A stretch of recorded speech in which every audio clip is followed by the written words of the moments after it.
আজকে আপনাদেরকে একটা গল্প বলি, খুব মনোযোগ দিয়ে শুনবেন, আশা করি অবশ্যই ভালো লাগবে। কোনো এক হোস্টেলে 100 জন ছাত্র ছিল। তাদেরকে রেগুলারলি টিফিনে সিঙ্গারা দেওয়া হতো। কিন্তু মাগার 100 জনের মধ্যে 80 জনই প্রতিদিন একই খাবার খেতে চাইতো না। তারা অনেক চিন্তা ভাবনা করে 80 জনে মিলে টিফিনে অন্য কিছু খাবার জন্য হোস্টেল সুপারের কাছে আবেদন জানালো। কিন্তু মাগার বাকি 20 জন ছাত্র প্রতিদিন সিঙ্গারাই খেতে চাইল। এটা একটা hifi problem, not wifi problem দেখে অবশেষ হোস্টেল সুপার ভোটের ব্যবস্থা করলেন এবং সবাইকে বলে দিলেন যেই খাবার আইটেমটি সর্বাধিক ভোট পাবে সেই খাবারটি প্রতিদিন টিফিনে দেওয়া হবে।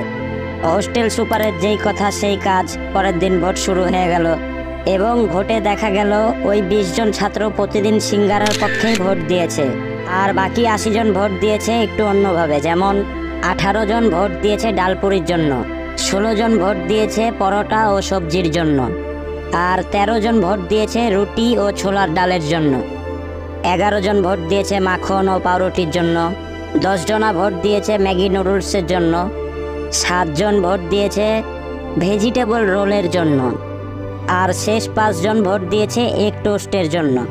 অবশেষ ভোটের ফলাফল, সিঙ্গারা সর্বাধিক ভোট পাওয়ার জন্য প্রতিদিন টিফিনে সিঙ্গারাই দেওয়া হবে। কি বুঝলেন? এখানে মরাল অব দি স্টোরি হলো, যতদিন 80% মানুষ নিজেদের স্বার্থপরতা নিয়ে দ্বিধাবিভক্ত থাকবে, ততদিন 20% মানুষই তাদের শাসন করবে। এতক্ষণ উল্টাপাল্টা বকে আপনাদেরকে কি বুঝাইলাম, আপনারা কি বলতে পারবেন?